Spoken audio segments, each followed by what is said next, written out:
Friends, welcome back to trendy fashionista.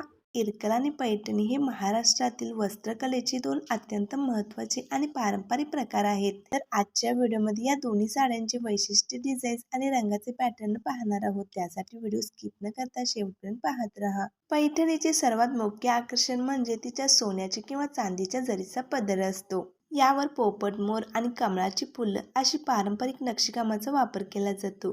साडीच्या काठावर सहसा नारळी design असतात। इरकल साडीची ओळख तिच्या पदरावरून होते। यामध्ये रेशमी धाग्यांचे वैशिष्ट्यपूर्ण डिझाईन्स असतात।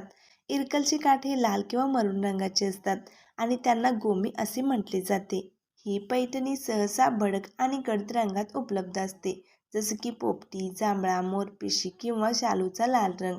साड्यांना धूपछाव परिणाम देण्यासाठी दोन वेगवेगळ्या रंगाचे धागे वापरले जातात। इरकल साड्यांमध्ये प्रामुख्याने गडद निळा, हिरवा, गुलाबी आणि पिवळा चिंतामणी रंग पाहायला मिळतो। या साड्यांचे काठ नेहमी साडीच्या रंगापेक्षा वेगळे असतात, ज्यामुळे ते अधिक आकर्षक दिसतात। या साड्या सुती, रेशमी किंवा दोन्हीच्या मिश्रणातून तयार केल्या जातात। त्याचे वैशिष्ट्य म्हणजे साडीचे मुख्य अंग आणि पदर हे दोन वेगवेगळ्या धाग्यांनी विणले जातात। रेशमी साडी कधीच प्लास्टिकच्या पिशवीत ठेवू नका, त्याऐवजी सुती कापडात किंवा मलमलच्या कापडात गुंडाळून ठेवा।